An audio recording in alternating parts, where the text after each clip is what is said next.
Alô, boa tarde, sou o Dr. Antônio Martins de Farias, estou aqui mais uma vez, primeiro para agradecer a Deus e a você, meu amigo, minha amiga, que tem dado seu like, tem feito seus comentários e, peço que continue fazendo mesmo, passe para um amigo, para uma amiga, para que meu canal possa cada vez mais crescer. Peço também aqui embaixo, peço não, informo que aqui embaixo eu deixo os meus dados, né? O meu e-mail, o meu telefone e o meu blog, para você querendo se comunicar comigo, basta acessar o e-mail ou o zap, né? Através de telefone que a gente bate o papo. E a vantagem do meu blog, acessar o meu blog, você se acessa o meu blog, você tem de segunda a sexta sempre um assunto novo para falar de política, de ciência, de economia, de direito, de educação, enfim, são vastos assuntos, vários assuntos para a gente se manter atualizado. Outra coisa que também eu peço que se inscreva no meu canal, aquele que não está inscrito ainda, que não tem um canal no YouTube, corra para o YouTube, crie um canal e se inscreva no meu, para que o meu canal possa crescer de forma rápida e tranquila. Então eu quero aqui de coração já atender, né, a, agradecer, né, aos 166 mil, 166 pessoas, né, eu ia falar 166 mil, 166 pessoas que se inscreveram, que acreditaram no meu trabalho e estão se inscrever, né? Bom, gente, o assunto de hoje não podia ser diferente porque nós no domingo, esse final de semana, tivemos um episódio lá na cidade de Foz do Iguaçu, no Paraná, né? Onde um suposto lulista foi assassinado por um bolsonarista. Eu quero descartar, eu creio que não dá para culpar o presidente Bolsonaro ou o ex-presidente Lula por esse episódio. É claro que a pessoa tem o direito de fazer a festa com o tema que quiser. O aniversário dele ele quis usar o tema de Lula. E eu acho que ele tem o direito. Agora, o bolsonarista não tinha o direito de chegar lá e querer acabar com a festa, mas eu não vou entrar nesse detalhe porque pelas circunstâncias, pelo intercrime, a gente percebe que ali antes, né, pelos vídeos que eu vi, né, antes do episódio em si, houve discussão, jogou uma pedra, aquilo ali é mais uma rixa, né? Acabou se transformando numa rixa onde todos participaram da tragédia, né? Aquele rapaz foi muito torturado, eles chutavam as pessoas, né? Ficou bem claro isso. Isso é uma violência? Eu não quero, mas eu não quero achar que foi o bolsonarista contra o lulista. Foi uma briga comum, uma briga, infelizmente, do dia a dia, né? A violência na política há muita, né? Eu temo pela segurança da eleição, claro que temo. Né? O presidente Bolsonaro, não podemos negar, tem chamado para a violência. Ouvi um discurso, né, do filho de Bolsonaro no domingo, né, sobre naquele movimento de direito das pessoas de andarem armados.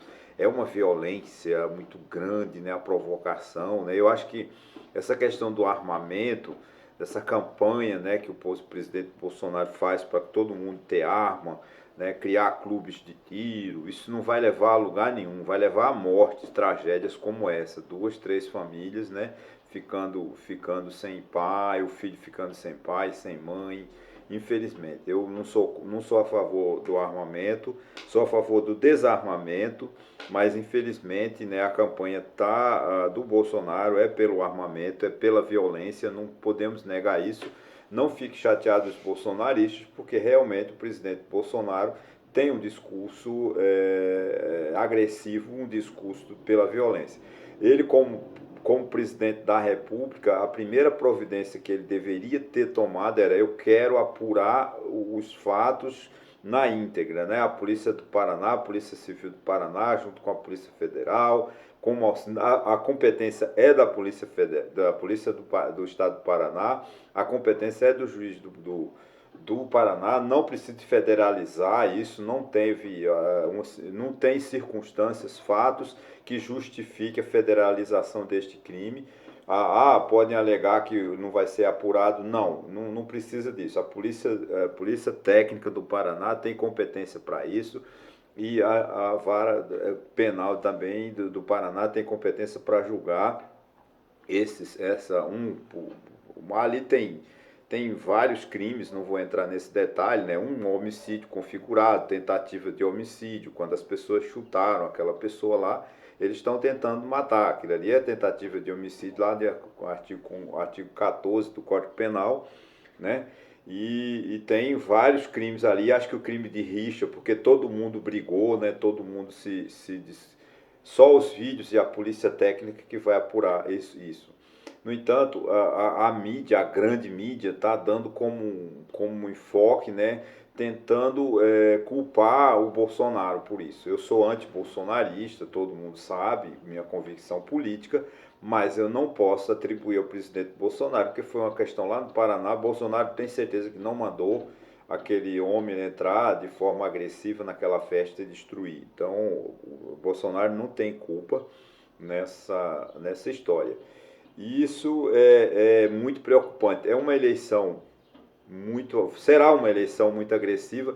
Já se fala no adiamento desta eleição, porque, né, já está ocorrendo segredos nos corredores, né, da política brasileira.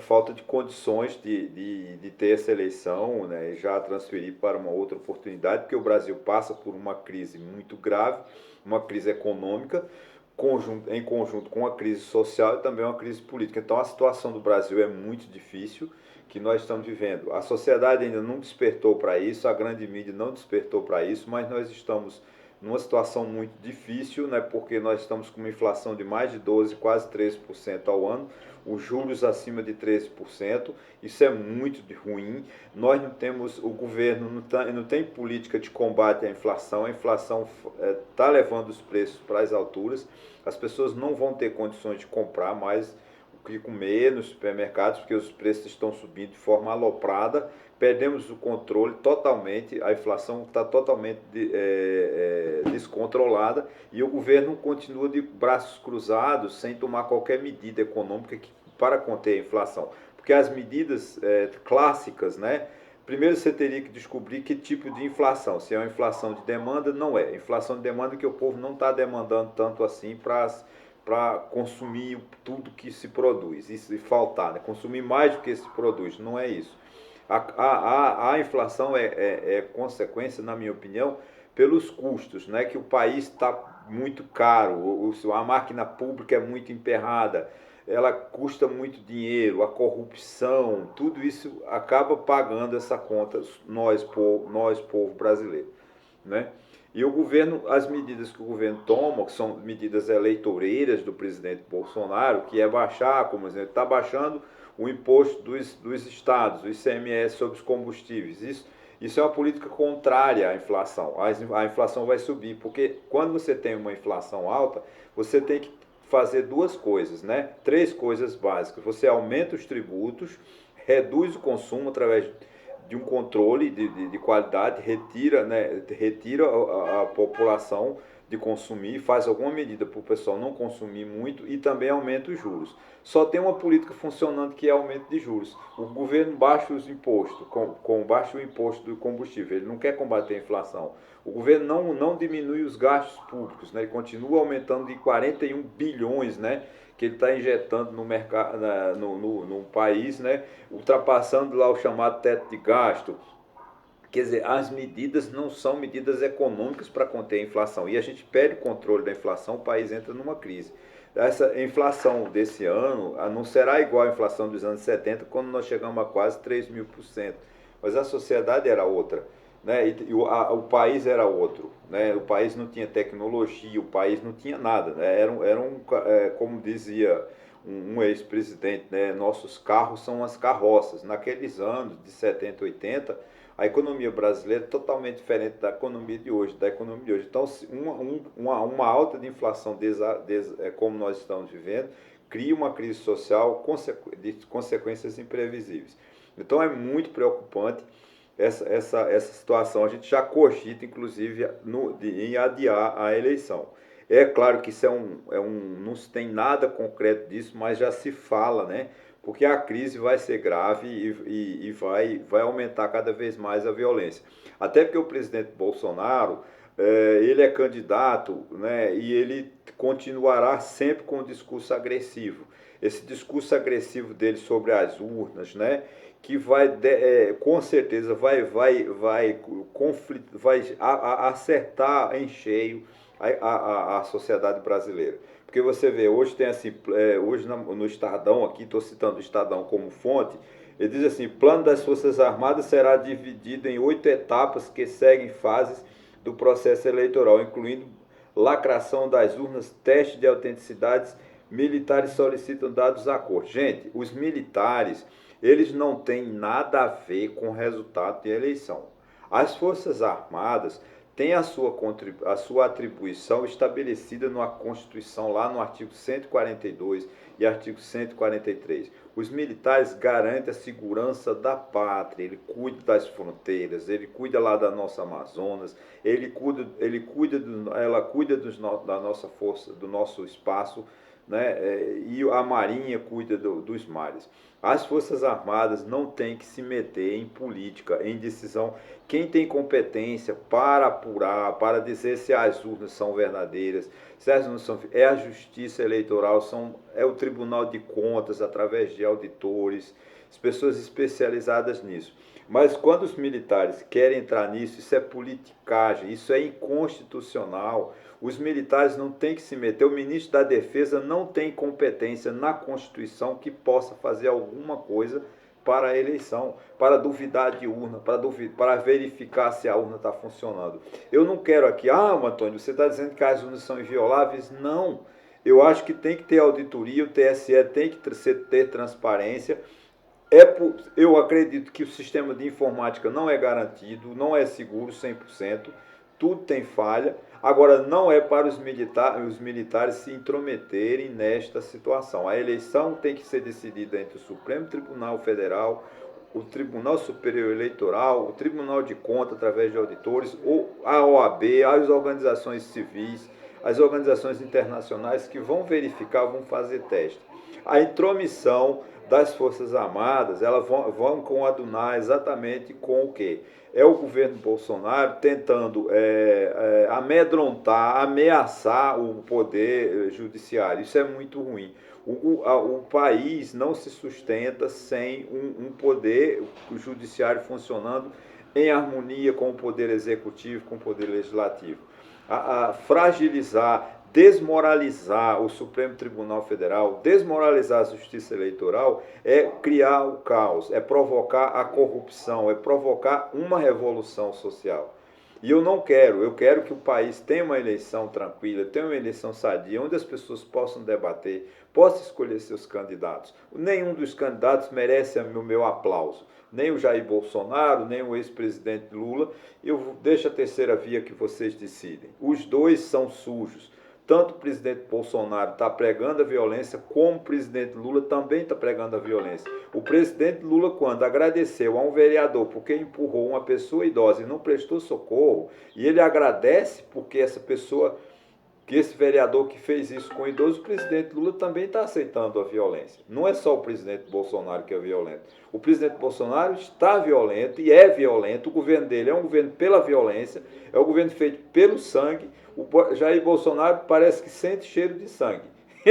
Eu não estou dizendo que ele é vampiro, mas o presidente Bolsonaro alimenta-se de sangue, porque ele não tem uma palavra dócil, ele não tem uma palavra de carinho com os brasileiros. O presidente Bolsonaro, nesse governo dele, ele nunca fez um pronunciamento à nação com carinho, sempre foi com agressividade, sempre atacando a esquerda. Gente, a esquerda deve existir. Como existirá se Bolsonaro perder essa eleição? A chamada direita radical de Bolsonaro será a esquerda do Lula, é a oposição de Lula. A oposição de Jair Bolsonaro a um provável governo Lula é pior do que a oposição de Lula. Se há um partido, uma oposição que ia favorecer o presidente Bolsonaro, foi o PT. Foi o partido que mais ajudou o presidente Bolsonaro nesses anos todos. Até porque eles compraram através do orçamento secreto, o presidente Bolsonaro, o presidente Lula do mensalão. Se aproveitou do mensalão para comprar o Congresso Nacional. E o presidente Bolsonaro comprou através do orçamento secreto. O Arthur Lira faz o que quer. Lá os senadores têm denúncias daí dizendo que ganharam 50 milhões em homenagem, em louvor, em gratidão. Dinheiro público jogado fora, né, para 50 milhões de reais que foi dado a um senador, né, está aqui no estado de São Paulo, né, porque em gratidão, porque votou no presidente Rodrigo Pacheco na eleição para o Senado. E eles já estão se ajuntando, inclusive o pessoal do PT, para resolver o problema do ano que vem, em fevereiro, eles vão reconduzir novamente o Rodrigo Pacheco e o Arthur Lira, se forem eleitos. O Rodrigo Pacheco estará porque o mandato dele não termina. Mas o Arthur Lira poderia não ser eleito em Alagoas. Se o povo de Alagoas não elegesse o Arthur Lira, seria o maior benefício que o alagoano fazia ao Brasil. Melhor, eu acho, do que os marechais lá, Deodoro da Fonseca e companhia, né, que proclamaram a República e foram nossos heróis. Então, o ideal seria que os alagoanos não elegessem Arthur Lira, para que ele não voltasse o ano que vem, em fevereiro, para tomar posse e ser novamente conduzido à presidência da Câmara por mais 2 anos. Porque ele, junto com o orçamento secreto, porque o orçamento secreto, gente, é um desrespeito a nós, a nós brasileiros. Por quê? Porque ele entrega verba a quem ele quer, aos apadrinhados que ele quiser, sem justificar. E o dinheiro público não é para sair distribuído assim por acaso. O dinheiro é nosso. Nós temos de saber onde vai ser aplicado cada centavo. E esse orçamento secreto, que foi criado no governo Bolsonaro, esse orçamento secreto, que é o nome que deram, mas é uma emenda da Constituição, que eles permitem que o presidente da Câmara, através lá do presidente da Comissão de Orçamento, saia distribuindo dinheiro para quem quiser. Isso tem que acabar. Isso acaba com eleição, com transparência. Agora, a gente precisa que essa eleição ocorra, como eu falei no início, eu temo pela ocorrência dessa eleição, diante da violência que nós estamos vivendo. Há o presidente Bolsonaro violento de um lado, o presidente Lula também violento do outro, eu não sei onde nós vamos chegar. E o que eu queria era o equilíbrio, que os candidatos tivessem o direito, Lula tem o direito de pedir voto, fazer a campanha dele, Bolsonaro também tem o direito de pedir voto, fazer a campanha dele. Não essa agressão, porque esse disse-me-disse, essa briga de Jair Bolsonaro e Lula, como foi de Lula e Aécio Neves e Dilma, não se discute os verdadeiros problemas do país. Você vê, eu estou há 6 meses aqui, não vi nenhum candidato fazer uma proposta para o país.